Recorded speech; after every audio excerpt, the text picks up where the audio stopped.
O Mahabharata de Krishna Dvaipayana Vyasa. Livro 2 de Uttaparva. Capítulo 45.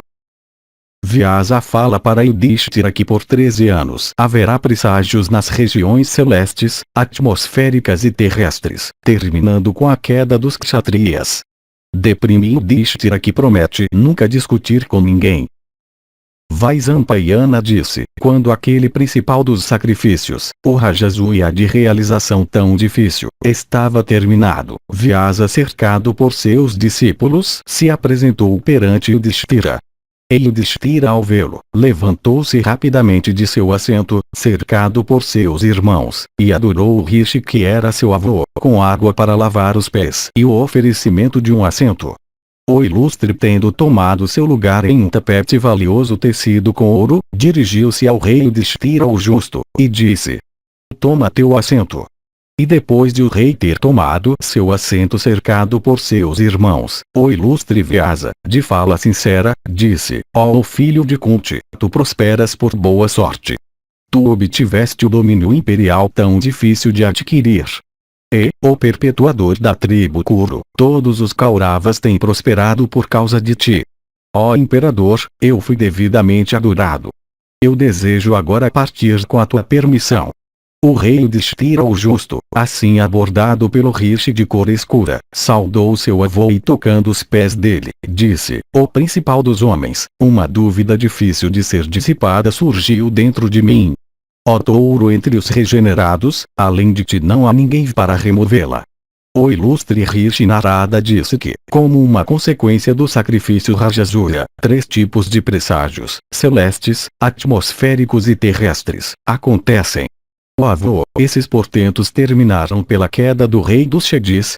Vaisampayana continuou, ao ouvir essas palavras do rei, o exaltado filho de Parasara, Vyasa nascido na ilha, de cor escura, falou-lhe estas palavras: por 13 anos, ó rei, esses presságios trarão poderosas consequências, terminando com a destruição, ó rei dos reis, de todos os kshatriyas. No decorrer do tempo, ó touro da raça Bharata, fazendo de ti a única causa, os kshatriyas reunidos de todo o mundo serão destruídos, ó Bharata, pelos pecados de Duryodhana e pelo poder de Bhima e Arjuna. Em teu sonho, ó rei dos reis, tu verás perto do fim desse poder Bhava de garganta azul, o matador de Tripura, sempre absorto em meditação, que tem o touro como símbolo, bebendo de uma caveira humana, e feroz e terrível, aquele senhor de todas as criaturas, aquele deus dos deuses, o marido de Uma, também chamado Ara e Sarva, e Vrisha, armado com tridente e o arco chamado Pinaka, e vestido em peles de tigre. E tu verás Shiva, alto e branco como o penhasco Kailasa e sentado em seu touro, fitando ininterruptamente a direção sul, presidida pelo rei dos Pitris. Esse mesmo será o sonho que tu terás hoje, ó rei dos reis. Não te aflijas por ter esse sonho. Ninguém pode se erguer acima da influência do tempo. Abençoado sejas. Eu agora seguirei para a montanha Kailasa. Governa a terra com vigilância e firmeza, suportando pacientemente toda privação.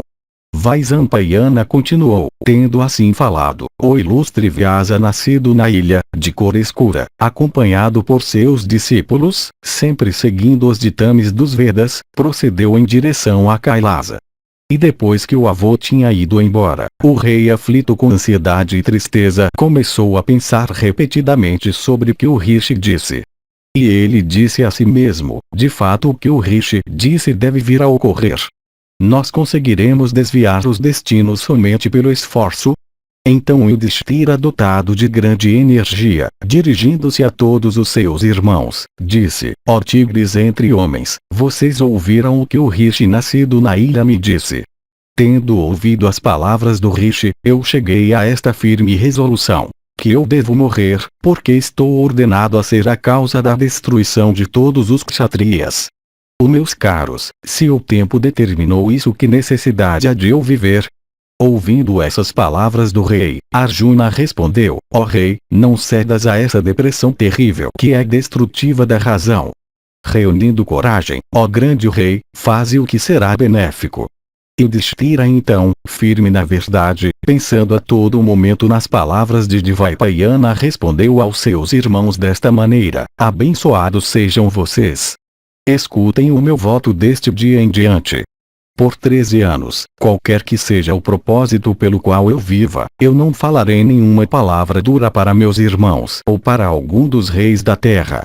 Vivendo sob a ordem de meus parentes, eu praticarei a virtude, exemplificando o meu voto. Se eu viver desse modo, não fazendo distinção entre meus próprios filhos e os dos outros, então não haverá desavença entre mim e os outros. A discórdia é a causa da guerra no mundo. Mantendo a guerra à distância, e sempre fazendo o que é agradável para os outros, a má reputação não será minha no mundo, ó touros entre homens. Ouvindo essas palavras de seu irmão mais velho, os Pandavas, sempre dedicados a fazer o que era agradável para ele, as aprovaram. Yudhishthira o justo, tendo feito essa promessa, junto com seus irmãos no meio daquela reunião, gratificou seus sacerdotes, como também os deuses com as cerimônias devidas. E, ó touro da raça Bharata, depois que todos os monarcas tinham ido embora, Yudhishthira junto com seus irmãos, tendo realizado os ritos propícios usuais, acompanhado por seus ministros, entrou em seu próprio palácio. E, ó soberanos de homens, o rei Duryodhana e Sakuni, o filho de Suvala, continuaram a morar naquela encantadora casa de reuniões. Capítulo 46. Duryodhana volta para casa, ciumento e embaraçado, depois de cair no lago, etc., iludido no palácio dos Pandavas de Maya. Vaisampayana disse: aquele touro entre homens, Duryodhana, continuou a morar naquela casa de reuniões dos Pandavas. E com Sakuni, o príncipe Kuru examinou lentamente toda aquela mansão, e o príncipe Kuru viu nela muitos projetos celestes, que ele nunca tinha visto antes na cidade, que recebeu o nome de Elefante, Hastinapura. E um dia o rei Duryodhana, circulando por aquela mansão, chegou a uma superfície de cristal. E o rei, por ignorância, confundindo-a com uma piscina de água, ergueu suas roupas. E depois descobrindo seu engano, o rei vagou pela mansão em grande tristeza. E algum tempo depois, o rei, confundindo um lago de água cristalina adornada com lótus de pétalas de cristal com o solo, caiu dentro dele com todas as suas roupas. Vendo Duryodhana caído no lago, o poderoso Bhima riu alto, como também os criados do palácio. E os empregados, por ordem do rei, logo lhe trouxeram roupas secas e belas. Vendo a situação de Duryodhana, o poderoso Bhima e Arjuna e os gêmeos todos riram alto. Estando desabituado a tolerar insultos, Duryodhana não pôde tolerar aquele riso deles. Escondendo suas emoções, ele não olhou para eles. E vendo o monarca mais uma vez erguer as vestes para atravessar um trecho de terra seca que ele tinha confundido com água, todos eles riram outra vez. E o rei algum tempo depois confundiu uma porta fechada feita de cristal como uma aberta. E quando ele foi atravessá-la, a sua cabeça bateu em contra ela, e ele ficou com seu cérebro balançando.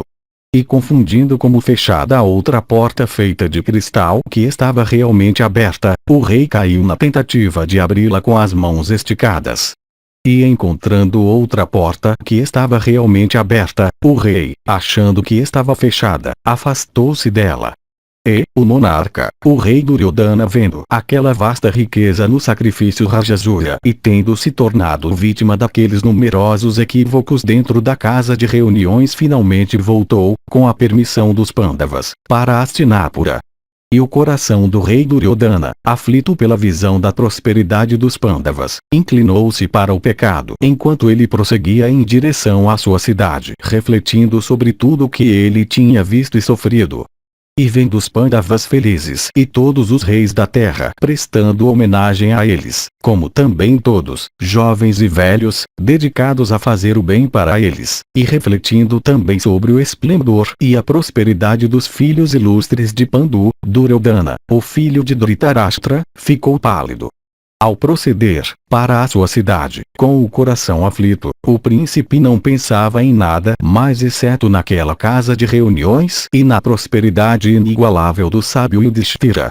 E Duryodhana, o filho de Dhritarashtra, estava tão absorto em seus pensamentos que não falou nenhuma palavra ao filho Suvala, embora o último se dirigisse a ele repetidamente. E Sakuni, vendo-o distraído, disse: Ó Duryodhana, por que estás agindo assim? Duryodhana respondeu: Ó tio, vendo toda essa terra sendo dominada por Yudhishthira por causa do poder das ilustres armas de Arjuna e também aquele sacrifício do filho de Prita, como o sacrifício do próprio Sakra de grande glória entre os celestiais, eu estou cheio de ciúmes e queimando dia e noite, eu estou sendo secado como um tanque raso no verão. Vê, quando Shishupala foi morto pelo chefe dos Satvatas, não houve nenhum homem para tomar o lado de Shishupala. Consumidos pelo fogo do Pandava, eles todos perdoaram aquela ofensa, de outra maneira quem lá poderia perdoá-lo? Aquela ação altamente imprópria de grave consequência feita por Vasudeva ocorreu por causa do poder do filho ilustre de Pandu. E tantos monarcas também trouxeram com eles várias espécies de riquezas para o rei Yudhishthira, o filho de Kunti, como vazias pagadores de impostos. Vendo a prosperidade de Yudhishthira de tal esplendor, o meu coração queima, atormentado pela inveja, embora não caiba a mim estar com ciúmes. Tendo refletido desse modo, Duryodhana, como se queimado pelo fogo, dirigiu-se ao rei de Gandhara outra vez e disse: Eu me lançarei em um fogo ardente, ou engolirei veneno ou me afogarei na água. Eu não posso viver. Que homem há no mundo possuidor de vigor que possa aguentar ver seus inimigos no desfrute da prosperidade e ele mesmo em privação? Portanto eu, que aguento ver esse aumento da prosperidade e fortuna dos meus inimigos, não sou nem uma mulher, nem alguém que não é uma mulher, nem também um homem, nem alguém que não é um homem. Vendo a sua soberania sobre o mundo e vasta riqueza, como também o sacrifício, quem há como eu que não sofreria sob tudo isso? Sozinho eu sou incapaz de adquirir essa prosperidade real, nem vejo aliados que pudessem me ajudar nessa questão. É por isso que eu estou pensando em autodestruição. Contemplando essa grandiosa e serena prosperidade do filho de Kunti, eu considero o destino como supremo e os esforços como inúteis. O filho de Suvala, antigamente eu tentei seriamente realizar a destruição dele. Mas frustrando todos os meus esforços, ele cresceu em prosperidade, assim como o lótus de dentro de uma piscina de água. É por isso que eu considero o destino como supremo e os esforços como inúteis. Vê, os filhos de Dhritarashtra estão decaindo e os filhos de Prita estão crescendo dia a dia. Vendo aquela prosperidade dos Pandavas, e aquela casa de reuniões deles, e aqueles criados rindo de mim, o meu coração queima como se estivesse em fogo. Portanto, ó tio, saibas que eu estou agora sofrendo profundamente cheio de ciúmes, e fala disso para Dhritarashtra. Capítulo 47. Duryodhana e Sakuni tramam contra os Pandavas. Sakuni disse: Ó Duryodhana, tu não deves ficar com ciúmes de Yudhishthira. Os filhos de Pandu estão desfrutando do que eles merecem por causa da sua própria boa sorte. O matador de inimigos, ó grande rei, tu não pudeste destruí-los nem por idear repetidamente inúmeros planos, muitos dos quais tu nem puseste em prática. Aqueles tigres entre homens por pura sorte escaparam de todas aquelas maquinações. Eles obtiveram Draupadi como esposa e Drupada com seus filhos, como também Vasudeva de grande coragem como aliados, capazes de ajudá-los a subjugar o mundo todo. E, ó rei, tendo herdado a parte paterna do reino sem serem privados dela, eles têm crescido por consequência da sua própria energia. O que há para te fazer triste por isso? Tendo satisfeito Ostasana, Dhananjaya obteve o arco Gandiva e o par de aljavas inesgotáveis e muitas armas celestes. Com aquele arco único e pela força de seus próprios braços, também ele trouxe todos os reis do mundo sob o seu domínio. O que há para te fazer triste nisso? Tendo salvado Asura Maya de um incêndio, Arjuna, aquele matador de inimigos, usando ambas as mãos com igual habilidade, o fez construir aquela casa de reuniões.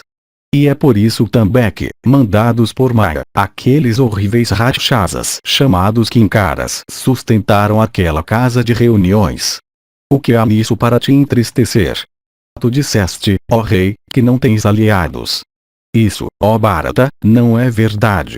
Esses teus irmãos são obedientes a ti.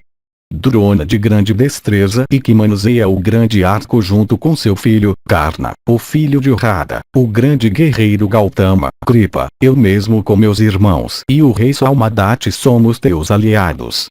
Unindo-te a nós, conquista toda a terra. Duryodhana disse, ó rei, contigo, como também com esses grandes guerreiros, eu subjugarei os Pandavas, se isso te agradar.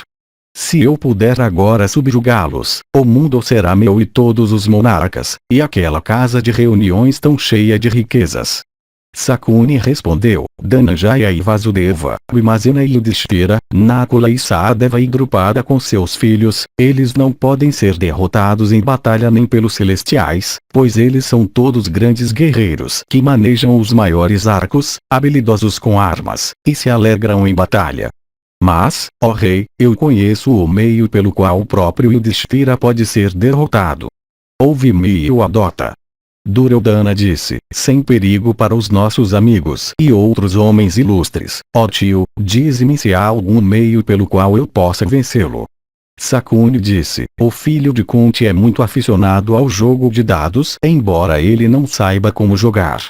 Aquele rei se pedido para jogar não é capaz de recusar. Eu sou habilidoso com dados. Não há ninguém igual a mim em relação a isso sobre a terra, não, nem nos três mundos, o filho de Kuru. Portanto, o convida para jogar dados. Hábil com os dados, eu ganharei seu reino, e aquela prosperidade esplêndida dele para ti, ó touro entre homens.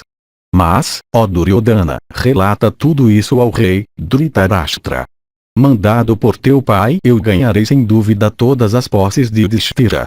Duryodhana disse, ó filho de Suvala, apresenta tu mesmo devidamente tudo isso para Dhritarashtra, o chefe dos Kurus.